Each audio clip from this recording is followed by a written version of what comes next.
आरोही ने जब अद्विजय को नास्तिक कहा तो अद्विजय उसे अपनी आंखें छोटी करके देखने लगा। आरोही ने उससे बचने के लिए खांसते हुए कहा, मेरी बेटी कहाँ है? मुझे उससे मिलना चाहिए। ये कहकर वो वहां से चली गई। अद्विजय उसके पीछे बालकनी से आया और बोला, वैसे तुमने काफी अर्निंग कर ली है, मेरे पैसे कब दोगी? इस पर आरोही बोली, 50 दिन रुकिए, जब मेरा बिजनेस अच्छे से ग्रो करने लगेगा तब मैं आपको भी आपके पैसे लौटा दूंगी। तब तक हिसाब रखिएगा कि आपने मुझ पर कितने पैसे खर्च किए हैं। वैसे भी आप तो पानी पानी का हिसाब रखते हैं, तो आपको याद तो होगा ही कि मुझ पर आपके कितने पैसे खर्च हुए हैं। ये कहकर वो वहां से चली गई। उसे काफी भूख लगी थी, इसलिए वो पहले किचन में गई। किचन में कुमार खड़ा था।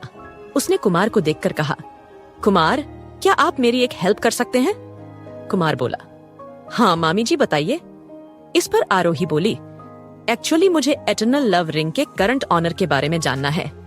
ये सुनकर कुमार बोला, ठीक है मामी जी, मैं आपको उसके बारे में जानकारी निकाल कर देता हूँ, लेकिन क्या आप इतने में मेरे लिए एक टेस्टी सा सैंडविच बना सकते हैं? इस पर आरोही मुस्कुराते हुए बोली, क्यों नहीं, मुझे काम करवाना है तो रिश्वत तो देनी ही पड़ेगी। थैंक यू मामी जी, इतनी प्यारी और टेस्टी रिश्वत देने के लिए। ये कहकर कुमार किचन से बाहर चला गया। वहीं इस बीच धानी सौम्या के रूम में थी। सौम्या अपने बालों को खोलकर बैठी थी। उसने अपने दोनों हाथों को अपने घुटनों को मोड़कर उन पर रखा हुआ था। धानी सौम्या के पीठ से लगकर खड़ी थी और वो सौम्या के बालों में मालिश करते हुए बोली, मासी, क्या आप ठीक हैं? ये सुन सौम्या मुस्कुराई और बोली, अरे बाबा, मासी बिल्कुल ठीक है। आपको किसने कहा? मासी को कुछ हुआ है, आप मासी की चिंता करना बंद कीजिए। ये सुनकर धानी बोली, अच्छा, मासी तो आप पहले की तरह मुस्कुराते क्यों नहीं हैं? ये सुन सौम्या ने मन में सोचा कि आरोही ने वाकई कुछ ज्यादा ही समझदार बेटी को जन्म दे दिया है, जो कि लोगों के चेहरे पर झूठी हंसी को भी पहचान लेती है। आरोही की बेटी प्रिंसेस नहीं, बल्कि दूसरों को प्रिंसेस ट्रीटमेंट देती है। कैसे कोई उसके चार्म से अट्रैक्ट नहीं हो सकता था। अचानक सौम्या के पास रखा फोन बजने लगा। सौम्या ने फोन उठाकर देखा तो निहारिका उसे कॉल कर रही थी। सौम्या ने एक उम्मीद के साथ फोन को पिक किया। फोन की दूसरी ओर से निहारिका बोली, सौम्या, सौम्या जल्दी घर आओ, हमारे घर में पुलिस आई है। ये सुन सौम्या हैरान होकर बोली, माँ, अचानक क्या हुआ है? ये सुनकर निहारिका बोली, मैं अभी कुछ नहीं बता सकती, तुम जल्दी से घर आ जाओ। ये कहकर उन्होंने कॉल काट दिया। सौम्या परेशान सी बिस्तर से उठी। उसने अपने बालों का जोड़ा बनाया और धानी को गोद में लेकर बाहर निकली। धानी ने पूछा, मासी, क्या हुआ है? आप इतना परेशान क्यों लग रहे हैं? सौम्या बोली, धानी, मुझे अपनी मम्मा के पास जाना है। आप आज अपनी मम्मा के पास रहिए या फिर मिष्टी दीदी के साथ रहना, ओके? ये सुनकर धानी ने हाँ में सर हिला दिया। सौम्या दौड़ते हुए विला से बाहर निकली। अचानक दंश उसके सामने आ गया और बोला, मैडम, आप कहाँ जा रही हैं? ये सुन सौम्या बोली, दंश, मुझे अपनी माँ के घर जाना है। दंश सौम्या के पीछे आते हुए बोला, आपको यहाँ से कोई कैब वगैरह नहीं मिलेगी, चलिए मैं आपको आपके घर छोड़ देता हूँ। ये सुन सौम्या हिचकिचाई, मगर फिर वो इमरजेंसी को देखते हुए उसकी बात पर एग्री हो गई। कुछ देर में सौम्या अपने घर में एंटर हुई, जहां बाहर ही कुछ महिला पुलिस कांस्टेबल खड़ी हुई थी। वो डरते हुए अपने घर में गई। उसकी मां डरी सहमी बिस्तर पर बैठी थी। कुछ महिला कांस्टेबल वहां खड़ी थी। सौम्या जल्दी से अपनी मां के पास गई और उसने निहारिका जी को गले लगाते हुए पूछा, मां, क्या हुआ है, यहाँ पुलिस क्यों आई है? ये सुनकर निहारिका बोली, वो पुलिस। ये सुनते ही वहां एक दमदार आवाज गूंजी, पुलिस हमारी वजह से यहाँ आई है। ये सुन सौम्या ने छत की ओर जाती हुई सीढ़ियों को देखा, जहां से मृत्युंजय नीचे आ रहा था। उसे वहां देखकर सौम्या बुरी तरह हैरान रह गई और वो बिस्तर से खड़ी हो गई। एक महिला ऑफिसर आगे आते हुए बोली, मिस सौम्या, आप ही है ना? ये सुन सौम्या ने हाँ में सिर हिला दिया। पुलिस ऑफिसर बोली, आपकी शादी को अभी दिन ही कितने हुए हैं और आप अभी से मायके आ गई हैं। आपको अपने पति के साथ जाना चाहिए। ये सुन सौम्या हैरान हो गई और बोली, लेकिन इससे पहले कि वो कुछ बोलती, मृत्युंजय बोला, ऑफिसर साहिब, अब आपने कह दिया है तो हमारी पत्नी जरूर हमारे साथ जाएगी। अब आप यहां से जा सकती हैं। लेडी पुलिस ऑफिसर ने मृत्युंजय और सौम्या को देखा और बोली, देखिए, आपस में अनबन है तो डाइवोर्स भी फाइल करने के लिए आपको कुछ महीने साथ रहना होगा, और जहां तक कि मुझे पता चला है आप लोग एक दिन भी साथ नहीं रहे हैं। शादी को खेल मत समझिए। उन्हें समझाकर वो पुलिस ऑफिसर वहां से चली गई।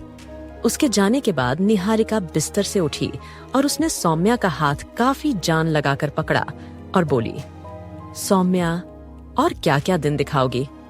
तुम मुझे इतने बड़े घर में तुम्हारी शादी हुई है, तुम्हारा पति तुम्हारी परवाह करता है, और तुम कहाँ घूम रही हो उस पागल आरोही के पीछे? सौम्या बोली, ऐसा कुछ नहीं है माँ। ये सुनकर निहारिका बोली, एक और शब्द नहीं, वरना मैं तेरी गर्दन घोंट दूंगी। मुझे अभी दामाद जी ने बताया कि तू कोठे तक जाकर आ चुकी है, सिर्फ और सिर्फ उस आरोही की वजह से। अरे कुछ तो शर्म लिहाज कुछ कर ले। क्या तू चाहती है कि तेरी माँ शर्म के मारे ही मर जाए?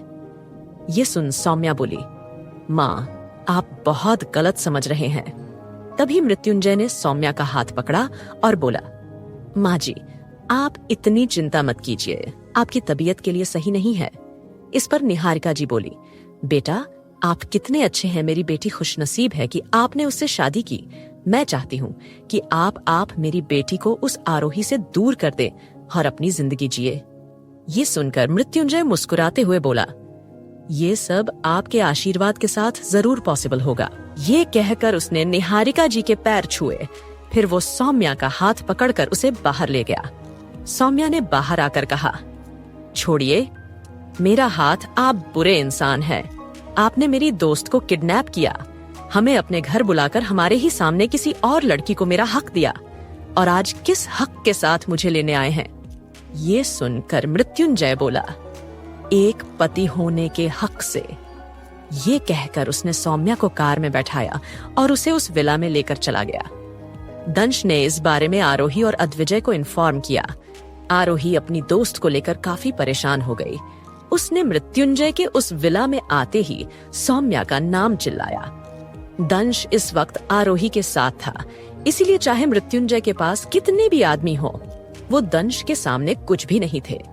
आरोही जब सौम्या से मिली तो उसने सौम्या को अपने साथ चलने के लिए कहा, मगर सौम्या आरोही के साथ नहीं गई। ये देखकर आरोही काफी बुरी तरह हैरान हो गई थी, मगर सौम्या ने उसे सीधे मुंह जाने के लिए कह दिया। आरोही ने सौम्या के फैसले की रिस्पेक्ट की और वो फिर वहां से चली गई। आरोही के जाने के बाद मृत्युंजय मुस्कुराया और वो फिर अपने बेडरूम में आ गया। इस वक्त सौम्या ने एक काफी सिंपल और सस्ता कॉटन का सूट पहना हुआ था और अपने घने बालों को जुड़े में बांधा हुआ था।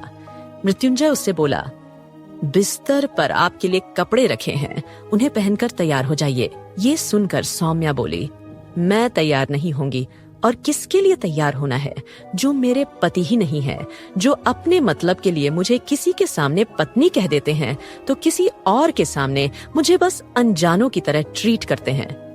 ये सुनकर मृत्युंजय ने कहा, सौम्या, आपको सच्चाई नहीं पता है। पहले आप ये कपड़े पहनिए, वरना आप जानती हैं कि हम क्या कर सकते हैं। मृत्युंजय की धमकी सुनकर सौम्या ने बिस्तर पर रखे लाल लहंगे को उठाया और वो बाथरूम में चली गई। मृत्युंजय उसका इंतजार करता रहा। जब वो बाथरूम से एक लाल कलर का लहंगा पहनकर बाहर निकली तो मृत्युंजय ने कमरे के दरवाजे को बंद कर दिया, जिससे कि सौम्या घबरा गई। मृत्युंजय ने सौम्या को देखा। वो उसके पास गया और उसने सौम्या के कंधों को पकड़ लिया। उसे बिस्तर पर बैठाते हुए मृत्युंजय ने अपने हाथ को सॉफ्टली सौम्या के चेहरे पर रखा और बोला, उस दिन पूजा में हमें दूसरी लड़की को लाना पड़ा, क्योंकि उस पूजा में वो लड़की नहीं बैठ सकती जिसको पहले किसी ने छुआ हो। ये सुन सौम्या बोली, जब आपको एक ऐसी लड़की से इतनी घिन्न है तो क्यों आपने हमें उस दिन एक उम्मीद थी हमसे शादी की? मृत्युंजय बोला, उस दिन पूजा में हमारे साथ किसी ऐसी लड़की का बैठना जरूरी था, और ये पूजा हमने अपनी नई जिंदगी की सुख शांति के लिए रखवाई थी। हम आपके साथ एक नया जीवन शुरू करना चाहते हैं, और दूसरी बात, हमारी जिंदगी में आपके अलावा ना कोई है, ना कोई थी। और हाँ, अब से आपका जो भी पास्ट है, आपको उसे भूलना होगा और सिर्फ हमारी पत्नी बनना होगा। ये सुन सौम्या ने अपनी नजरें झुका ली। अचानक मृत्युंजय ने सौम्या के कंधे पर रखे दुपट्टे को हटाया और बोला, आप रसिया बाई के कोठे तक पहुंच गई थी। क्या आपको किसी ने छुआ? ये सुन सौम्या कुछ देर खामोश रही। मृत्युंजय ने दोबारा वही सवाल किया तो सौम्या अपनी कांपते हुए आवाज में बोली, नहीं, हमें किसी ने नहीं छुआ था। ये सुनकर वो बोला, जब हमें पता चला कि आपको रसिया बाई की कोठी पर ले जाया गया था तो हमने वो कोठा हमेशा के लिए बंद करवा दिया है। ये सुन सौम्या की आंखों में अजीब से भाव थे। मृत्युंजय ने अचानक रूम की लाइट्स को ऑफ किया। उसने सौम्या की बाजू को पकड़कर उसे बिस्तर पर लेटाया। सौम्या का ढीला जुड़ा खुल गया। उसके बाद बिस्तर पर फैल गए। मृत्युंजय उसके ऊपर आया। उसने सौम्या के गर्दन पर अपने होंठ और उसे चूमते हुए उसने अपने दूसरे हाथ से सौम्या के कमर को छुआ। मृत्युंजय इस वक्त भी एक सफेद कुर्ता पहना हुआ था। सौम्या को अंदर ही अंदर इस सब से काफी ज्यादा डर लग रहा था, मगर न ही मृत्युंजय ने इसकी इजाजत मांगी और न ही डर की वजह से सौम्या कुछ कहने की हालत में थी। चूमते हुए मृत्युंजय ने सौम्या के शरीर से उसके हर एक कपड़े को अलग कर दिया। अपने भी कपड़ों को शरीर से अलग कर मृत्युंजय ने एक दूसरे के शरीर से दूरी को हटाकर सौम्या को बाहों में भर लिया। सौम्या दर्द से कराहने लगी। उसकी हल्की हल्की सिसकियां कमरे में गूंज रही थीं। जब काफी रात गए, मृत्युंजय ने सौम्या को छोड़ा तो सौम्या अपने दोनों हाथों से अपने शरीर को ढकने की कोशिश करते हुए बिस्तर से उठने लगी, मगर मृत्युंजय ने उसका हाथ पकड़ा और उसे वापस बिस्तर पर खींच लिया। वो दर्द का सिलसिला फिर से शुरू हो गया। जब ये सब कुछ सौम्या सह रही थी तो उसने सोचा कि वो जब राजस्थान में मृत्युंजय को किसी और लड़की के साथ बैठा देखकर महल से निकलकर सुसाइड करने के बारे में सोच रही थी, तभी उसे सुसाइड कर लेना चाहिए था, तो उसे आज इस तरह की जिंदगी नहीं जीनी पड़ती। मगर जब वो सुसाइड करने गई थी, तभी कुछ लोगों ने उसे पकड़ लिया था और उसे कोठे पर ले गए थे, जहां जाकर उसे एहसास हुआ कि जिंदगी कितनी ज्यादा नरक हो सकती है। वहीं अद्विजय के साथ आरोही रात के वक्त तारों भरे आसमान में थी। धानी अद्विजय की गोद में थी। उसे भी अपनी मम्मी पापा के साथ बैठकर तारों भरे आसमान को देखना अच्छा लग रहा था। अचानक अद्विजय के ऑर्डर पर सभी नौकर इधर उधर भागने लगे। आरोही ये देखकर अद्विजय के पास आई और उसने पूछा, आपने इन लोगों से क्या कहा है? मृत्युंजय मुस्कुराकर बोला, थोड़ा इंतजार करो। कुछ ही देर में नौकर पार्किंग में कई सारी चेयर्स को लेकर आ गए। कुछ नौकर टेबल को लेकर आए और वहां पर रख दिया। ये सब देखकर कुमार, राज और मिस्टी भी बाहर आए। उन्हें ये पता चला कि आज वो तारों से भरे आसमान के नीचे डिनर करेंगे, तो वो सब एक्साइटेड हो गए। धानी ने अपने पैर हिलाते हुए डिनर किया। वो आज अपनी दादी और दादू को थोड़ा मिस कर रही थी, मगर अद्विजय को अपने पास देख वो जैसे इस बारे में भूल ही गई। जब आरोही चेंजिंग रूम से बाहर आई तो उसके हाथ में जो कपड़े थे वो हैरानी की वजह से नीचे गिर गए। वो जल्दी से उन कपड़ों को उठाकर रख कर आई और धानी के पास जाकर बोली, धानी, तुमने ये सब क्या किया? ये सुनकर धानी थोड़ा घबरा और फिर उसने कहा, सॉरी मामा। इस पर आरोही बोली, तुम्हारी सॉरी का अब क्या मैं अचार डालूं? देखो, तुमने शैतान डैडी के साथ ये क्या किया है? ये कहकर उसने अद्विजय को देखा। जब आरोही चेंजिंग रूम में चली गई थी तो धानी के शैतानी दिमाग में काम करना शुरू कर दिया था। उसने पास में रखे सफेद पिल्लों के ऊपर पेंटिंग बनाई। ये देखकर आज भी जाने उसे डांटा नहीं, बल्कि वो उसे मुस्कुराकर देखने लगा था। उसने कुछ ही देर में लैपटॉप को बंद करके रख दिया और मुस्कुराते हुए धानी को देखने लगा था। उसे देखते देखते अद्विजय को नींद आ गई थी। वही अद्विजय को सोता देख धानी अपने पेंट और ब्रश लेकर आगे बढ़ी और उसने देर के हाथ में अद्विजय की चेस्ट पर पेंटिंग करना शुरू कर दिया। अद्विजय काफी ज्यादा गहरी नींद में था, जिस वजह से उसे नहीं पता चला कि धानी ने उसे एक नमूना बना दिया है। यहाँ तक कि धानी ने उसके चेहरे पर भी टेढ़े मेढ़े बंदर और हाथी बना दे दिए थे। सॉन्ग आरोही धानी को डांटे हुए कैमरे से बाहर ले गई। उसने कहा, धानी, आज आपको अपनी जान अकेली पहचानी होगी। जल्दी से मिस्टी दीदी के पास जाकर छुप जाओ आपकी मम्मा इस शैतान से डील कर लेगी। ये सुनकर धानी ने हमें से हाँ में गर्दन हिलाई और बोली, मम्मा सॉरी, धानी डैडी के चेहरे पर पेंट नहीं करेगी। इस पर आरोही बोली, ये बात तुम्हें काफी देर में समझ आई। उसने धानी को वहां से भेज दिया और वो रूम में आई। उसने एक गिला कपड़ा लेकर धीरे धीरे अद्विजय के चेहरे से पेंटिंग को साफ किया। अचानक अद्विजय के शरीर पर अजीब अजीब से जानवरों को देखकर आरोही के यहाँ से छूट गई। उसे खिलखिलाकर हंसता पाकर अद्विजय की आंख खुली और वो उठकर बैठ गया। उसने कहा, तुम क्यों हंस रही हो और धानी कहाँ है? इस पर आरोही को झटका लगा और बोली, मैं तो बस यूं ही हंस रही थी और धानी तो सोने चली गई है, आप भी सो जाइए। ये कहकर उसने अपने हाथ अद्विजय की चेस्ट पर रखे और उसे लेट आने लगी। अचानक अद्विजय ने उसके हाथों को देखा जो किसके चेस्ट पर थे। तभी उसकी नजर उसके चेस्ट पर बने उन्हें अजीब पेंटिंग पर गई और बोला, क्या ये सब तुमने किया है? ये सुनकर और वही बोली, हाँ, मैंने किया है। मुझे ना रात को पेंटिंग करने का मन करता है और पेज खत्म हो गए थे, इसलिए मैंने आपकी बॉडी पर ही पेंट कर दिया।